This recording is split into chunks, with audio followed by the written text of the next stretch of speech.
To all my black entrepreneurs, we gotta do better, y'all. So tune in to the EntrepreNUBIANS podcast, where we help build better black businesses.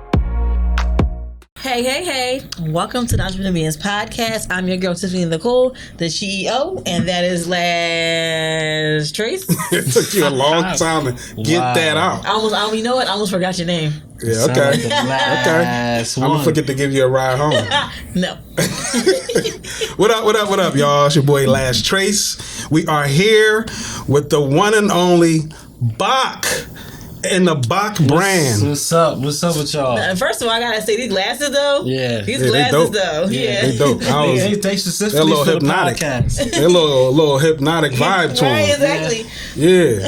I see something on the lens is messing with my eyes. Yeah, this joke's dope, bro. Yeah, I like that. Appreciate it. It's like a mirror, so you can sell see them. yourself. You sell them? Nah, okay. No. I just got these off from somebody who was selling shades. You know? Okay. So were they black? They were black. They were black. Yeah. All right. My man. Definitely try to support all black business. That's what I'm talking about. There you go. Only talk to black us. excellence, though. Oh, exactly. That support, that practice black excellence. There you go. Of course. I support that. But. So tell us about the Bakr Brand. Bakr Brand. You know, Bakr Brand. That's my last name. You know, so I took the name from the back of my jersey, put it on the front of a suit, basically. Bakr Brand is a brand that just brand brands. You know, we help build brands. You know, we promote brands. We're a platform for brands to expand on. You know, and I just like basically. So like entrepreneurs, I just want to tell the word about, you know what I mean, you guys. I want to tell the word about the next brand and the next brand. When I first met Sir, I told him that I wanted to help 100 brands like any way I can.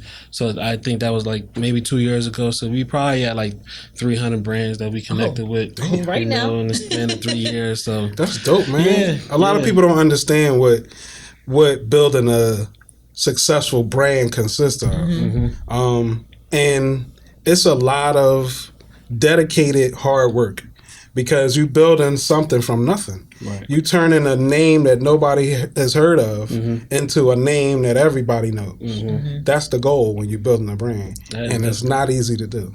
No, it's not for the weak, and I don't think everybody should be a brand. Like when you become like a boss, like you actually appreciate workers. Like you know what I mean? Like everybody can't be in these seats that that we're in. Everybody can't be a boss. So when you know that, you kind of appreciate the worker even more. You don't really like condemn a worker like, oh, since you're not a boss, that's just what they are. You know what I mean? There's no knock on them. There's no knock on them, because it takes a certain person to sit in these seats, and if you're not that person, then you're not going to have a successful brand, like you were saying. You can't pick this up one day and put it down and then expect somebody to keep following you. Like, how do you build a fan base if you're not consistent? So that's one of the principles I stand on. Like, I'm only gonna get one like on my post, but it's the fact that I'm training myself to post every day. It's on me. One thing you're gonna know, you go to Bakr Brand page, you're gonna see exactly what I'm doing. Exactly what I'm doing. Consistency. Exactly. That's the major thing. We talk about that so much on the show. Because that's always the key word. Consistency is the key word no matter what you do. If you're not consistent, it's not gonna work. Consistency is the most inconsistent thing that people do. How about that? I like that. You a rapper? No. But I mean, me included. You know what I mean? Like a lot of places where I failed was just where I stopped being consistent, not where I really failed. I just tapped out. You know what I mean? Because you get one like on a picture and you get pissed. Like, you spend all this time putting together this reel, like, oh, this reel's gonna be shit, and then you get one view. And I'll be upset. He feels the type of way. Really, y'all? Like, really? Y'all gonna scroll past and not like my video, my picture, my something? Because when I'm on social media, I try to like and everything that I want people to do for me, I try to do for people. But it's crazy when it doesn't get returned. Right. Like, how does that make you feel when it don't get returned? He'd be upset. It just helps me understand that I gotta just ignore what I'm not getting and continue to be consistent. Yes, amen. Because whoever's not like it is not your tribe. Right. That's it. Because whatever you're doing is not going to be for everybody. Right. And that's as soon as you figure that out, understand that, you'll be cool. And honestly, talking about that, when you're doing something very positive in a negative world, we're kind of the minority now anyway. So you're not going to get masses. In my opinion, it can be. It can one day be that, but we know that we're taking a slow grind. You guys promoting businesses, positivity, and everybody want to see people twerking and negativity, people shooting, doing crate challenges and all that stupid stuff. If you post that, you're getting 1,000 likes. But when you sit down, let's talk about brand. Gotta go to lunch. Exactly. Okay. So do you intertwine? When you're posting, do you mix in a little ratchetness, a little drama, a little what you think they might want to see just to keep them on your page? Not at all. Like I'm so into being pure me. Like I'm getting back to that's who I'm really known to be. Like being me and what I represent. I'm a PK kid, so what I represent in my family, like my morals, like I was just talking to my uncle, like he like an old OG from back in the day. Like he went to jail, came home, he's the son of a minister as well. Me and him was just talking. He was just like the era, this new era of these new kids that just, and I can't even blame it on the kids because they don't really got no true OGs. Like my uncle was locked up, so he can't really teach everybody if he locked up for 10 years. So they're going to grow up to, be ratchet. You know what I mean? So me, I got to stand on principle. That's just who I am. I'm from a different. I'm stuck in '95. Like I'm just I'm stuck in that era. That's a good place to be stuck. Like in that era, that's when men were men. We can fight and then go have a drink after that. And even as kids, we can go fight and go to the store together and just talk about it. Now at today's time, kids don't even want to fight. The first thing they doing is they shooting. They pride. Exactly. They pride is out of control, but they mimic what they see on TV. Like especially the girls. The girls watch all these reality shows and watch all this stuff and like think that that's how you supposed to be, and it's sad. I tell my wife every day, like I'm about to garb you up because nowadays you go outside, they basically naked. Like it's like what are we? Like I'm not trying to get too religious or nothing like that, but it's really a lot. Sodom and Gomorrah out here. I might have to garb Tiff up. You know what I mean? I might have to garb you up, Tiff. To protect that queen, you know what I mean? That's right. And it's not that we ashamed of her, it's just like, even like for a maternity shoot, like I feel like why everybody get naked? They do. Right. It's a maternity shoot. Just keep your clothes on. We see the belly. That's what it's for, the belly. Like why is everybody just and the devil been like God is good, but the devil been on his. He been working. He been working. So I'm not giving my hats off and nothing like that, but I feel like he's been. I was just watching like a Bible study at my job, and so when I'm at my job, I do my job on the desk, and I work Bakr Brand under the desk. That's right. For 8 hours. So I was in Bible study watching this guy. I forget his name. I'm not gonna mess his name up, but he was saying that the devil has basically been training his people to really brand themselves with wealth. You feel what I'm saying? But God's people haven't been trained to do that. God's people have been trained to take less, be in poverty, when the abundance was really for God's people like us to have abundance. So it's like it's just a trick that the devil been using, and that's why I can't go ratchet. I can't, because I wouldn't even feel good looking at it. I scroll past it. I'm the one that scrolls past it.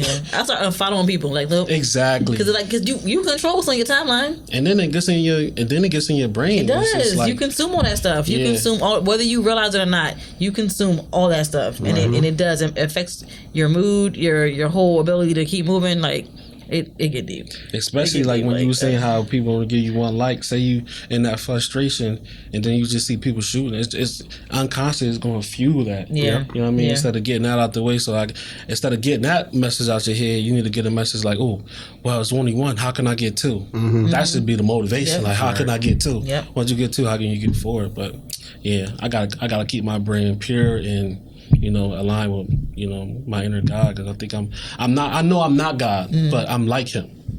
You know what I mean? It's a cure. For me, it's a difference. I'm not going to say I am God.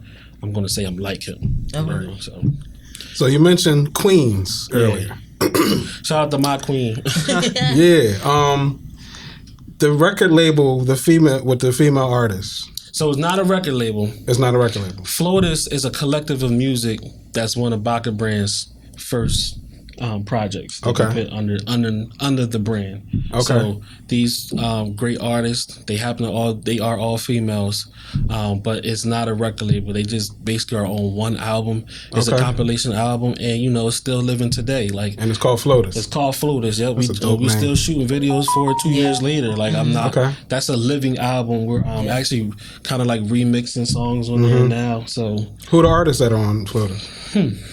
It's 27 29 now. Well, give us a couple of them. Give us a couple. You can give us them all, but that's going to take a while. If I can run down that, and I left my Can you phone. remember them all? Yeah, for sure. Let's start with Hell to the Flex. That's song number 1, which is Radio Ron, Nisa F, India Rose. Then we got No Bluffing, S God, SP. These are all Savage. females. All females. Go ahead. Then we go to Give 'Em More, King Niche, Billy Hindi, Soul Child. Then we got Gang with Jay Lakeshore's on there. Then we go to Lessons, and we got Shonda J on there with Bria Elise and Young Saya. He naming them all. Yeah. Then we got go to a spoken word. So Soul Child. Oh, y'all do spoken word too? Yeah, Soul Child gave us a spoken word person. I've heard of her. She's really big. Right now she's in between here in Atlanta. But shout out to Showtime.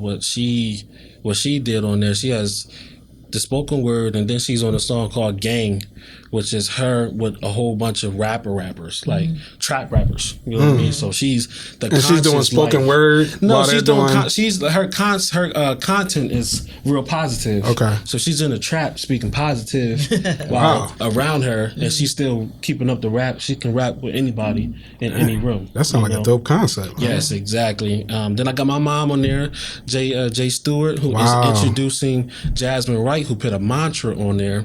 And shout out to Jasmine Wright. She has a global brand Push Through. That she's a teacher turned spoken word artist, and now there are schools around the world, kind of encompassing her Push Through.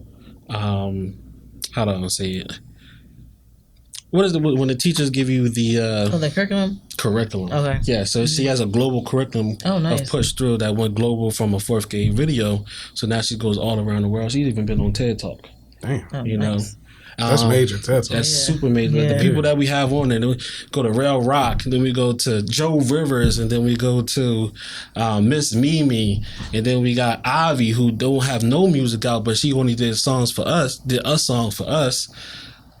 She dope. She is dope. She is super dope. But she's going to. I think she has more of a gospel career. Okay. So we you got a nice range of artists here. Oh man, right. We got Siania Bree, who's on that song with Soul Child with Hope. And then we have Princess Nika. Then we got Marissa Joy. We got Nicole. We got. I hope I ain't missed nobody. I don't think you did, bro, because you sound like you covered everything. The newest member that we kind of just got with, her name is Brooke Taylor, and she's actually from California. So I heard that name before. Shout out to Brooke Taylor. She works for Studio Breed. That's the Studio Breed connection. That's my home studio, basically. Okay. That I kind of work with now. So. And they're from all over the country. Breed is based in Philadelphia. Shout out my OG Tony Moore. That's his studio on 7th Street. Okay. Okay. Right next to FLOWTUS. Oh, nice. But yes, he's known nationally. He toured with Patti LaBelle and back in the day, but he's known for gospel music. Okay. But his gospel music was so good that he toured with Patti LaBelle all over the world. So, nice. Shout out to him, man. So how can we get FLOWTUS? FLOWTUS is everywhere. It's on Apple Music. Not everywhere. It's not on YouTube. It's on Apple Music, Tidal, the big streams. Okay. Really. So, but if you go to FLOWTUS.music, FLOWTUS.music, I have been since FLOWTUS is like a living album, we got our own page. Okay. So if you follow that, you'll get the start of all the behind the scenes from when we first started all the way up to now. Just last week we was here actually shooting Keep Going. So Keep Going is here at Rec? Here at Rec. Oh, nice. Keep Going is with Midas. I didn't mention Midas. That's my blood too. Shout out Midas on Keep Going. That's probably why I didn't. But we're shooting that now. That song Keep Going has really gotten me through so many days. when you talk about giving up, like I play Keep Going, it's just her, Radio Ron, and Lise B on there. Shout out to Lise B. We shot that. It's actually my first short film that I wrote. I'm now, instead of just shooting music videos like regular people, my mother-in-law actually kind of challenged me to start writing short films. So now we're writing short films to go along with the music. Right. Oh, nice. We got that coming out. We just content shot that is last everything week. right now. Like you repurposing all this content. Exactly. Yeah, you you do could the use song, these but you can do because most people they'll put an album out and they're done. They may promote it for 2 weeks and that's it. Yeah, and what's the next thing? But the short film is different. It's not a music video. No. Yeah. And with the short films, you can pull content to use to post on these social platforms. Exactly. That's why I love Vlad interviews, because the way he'll have 1 hour long video, but he'll have like 100 videos, like 10 seconds long. Yeah. And you never see Vlad. Yeah. Do you? I don't see Vlad. Do you? You don't see him. He's behind the camera. Yeah. I like them interviews when you're behind the camera. But I think his formula, he was the first. I think he's the first one I've seen do it. Had to take a whole interview and break it down like that. Yeah, that's truly what we do here on the EntrepreNUBIANS podcast. Exactly. I've seen y'all big reels. We ain't gonna say little reels, big reels. Yeah, we had to break it down because I was telling my buddy Sam, like, we had files that were just too large. And it was a headache for us just to, upload it to our computer to be able to send to our editor. Yeah, it was taking days. The process of uploading it to the computer took long. The process of sending it to the editor took long. Once we broke the segments down, everything started moving so much easier. Yep. So, but yeah, thanks, man. I know that dealing with a lot of artists, you must also deal with a lot of ninja business, or what we like to we call it ninja business, but it's really another word for... Got you. Okay. I follow. I track. Okay. So our next segment is called Ninja Business, and we would like you to just fill us in on some good or bad, well, it's always bad, but ninja business that you've done yourself, building your own brand, and things that you've suffered from or dealt with from other businesses. But hold that thought. Gotcha. We're going to come right back. All right. Y'all stay locked in. We'll be right back.